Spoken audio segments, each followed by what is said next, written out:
Here's what's acceptable to everybody. Being on time, right? Not being on time is acceptable probably, to a lot of people, but some, it's going to cost you. Now, the mind must be nourished. It's got to have good food. Food for thought. Bread for the head, we call it. Yes, you need a slice of toast in the morning, right, for your body, but you need a slice of cassette.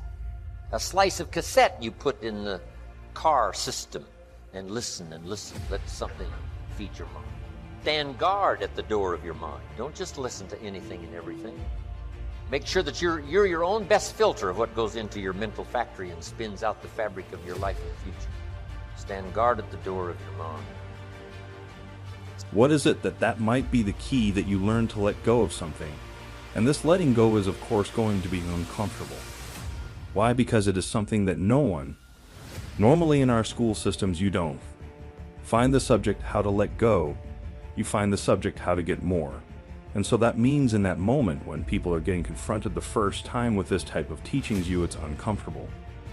And so someone is always confronted. Here then he's brought down. Then he gets message how he will build himself up again. Then he gets smashed down again, and so it continues when we as humans feel something is lacking. The answer is just consume more, which means just go out and look where you're going to find something that is going to fill up that gap, to fill up that hole that you are feeling. That is the approach that we have outside. You need a good library. In this library, you need all kinds of diversity. You need a book on Gandhi and you need a book on Hitler. Gandhi to show you how high and lofty someone's ambitions that are noble can go, and the other one to show you how despicable and low someone can sink in terms of pure evil embodied in a human. Don't be afraid of the debate. Don't be afraid of the health debate. Don't be afraid of the religious debate, the spiritual debate. Don't be afraid of something you believe in to be challenged, because that's where the vigor and the flourishing of something is. It survives the debate. If it survives the debate, it's a pretty good idea. A senator in Washington, D.C. says, I got a great idea. Somebody says, oh, let's grab it and run with it. Say, no, we don't just grab it and run with it. What's the Senate for? To debate. And the rest of the Senate says, put your idea on the table and let's debate. Let me point out another important distinction between character and charisma. You may have noticed it already. In both its definition and its derivation, character doesn't refer to other people. It doesn't refer to having power over other people or getting other people to follow you or gaining favor with other people. Character is something that you have and that you are. You could be marooned on a desert island and your character would still be important. In fact, it would likely be very important in that situation. But charisma wouldn't do you any good at all. Charisma requires the presence of others, while character is all about you. Character is the person you are after you've chiseled and have gotten past all the unnecessary material to what's underneath. I teach my staff around the world, put your goals in your journal. Because one of the major people you want to study is yourself. Say, here's the list of goals I put together 3 weeks ago. Here's the list of goals I put together 2 years ago. Here's some of the changes I made, rearrangement of my priorities. I scratched these off, I put these on, I've gotten these. Study your accomplishments, study what your desires are. Put them on paper, write them down. Here's another reason for writing your goals down. It shows you're serious about doing better. And to do better, you gotta get serious. You don't have to be grim, but you must be serious. Everybody hopes things will get better. Everybody hopes. Poor people hope. That ought to tell you something. It means the future does not get better by hope. It gets better by plan. Your personal behavior in the marketplace.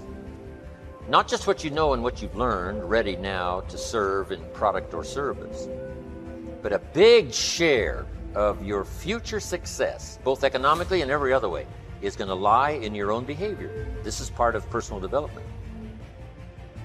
how do you affect other people? Is that going to play a role in the kind of income you have and the kind of future you have? And the answer is yes, of course, yes. Here's one of the most important things to think of in the marketplace: your language. Now, some people who are inclined to use bad language, I'm telling you, in the marketplace is not the place. To use bad language in the marketplace, it's too costly. If you were to add up what it really cost, I'm telling you, you'd be a lot more careful. You've got to shift gears from the bar language to the marketplace language. Some things you can get by with telling a dirty story and, using a little profanity in the bar, but now when it comes to the marketplace, you've got to be careful. Everything will change for you if you will change. You don't have to change what's outside. All you've got to change is what's inside. To have more, you simply have to become more. And then he said, don't wish it was easier, wish you were better. Start working on yourself, making these personal changes. And he said, all change for you. Don't wish for less problems, wish for more skills. Life is going to happen, and you're going to set up a plan, and you're going to have a vision, and you're going to hope that it's going to turn out perfect. But what so often happens in life is that things get burned and things go the wrong way, and it's in that moment that you're gonna have to choose your reaction. Do you have a choice to make? Do you have the right reaction, or do you have the wrong reaction?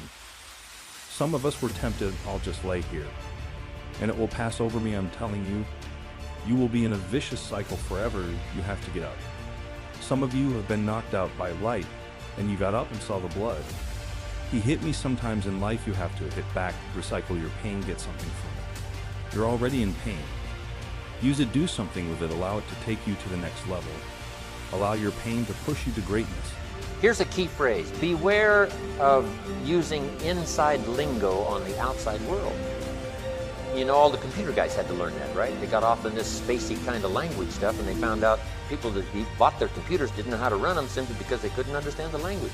Now they had to say, well, we can use this language among ourselves, the computer lingo among ourselves, but we got to shift gears now in the marketplace and make this user-friendly in terms of language that people can understand. So, strange language in the inside circle of business and so on is okay, but you have to sort of shift gears now when you get out into the marketplace. Get up, your mama needs you, your daddy needs you, your children need you. Get up, your why is going to push you when you can't push yourself. When you want to quit and give up, your why is going to give you that edge you need, that advantage you need, that lift that you need to get to the next level. Your why, you better go inside. You still looking outside for the stuff that's already inside. You're still looking for someone to save you when you're already your superhero. You're looking for some information from somebody when you already got what you need in your head. It's just time for you to get up and be the best version of you.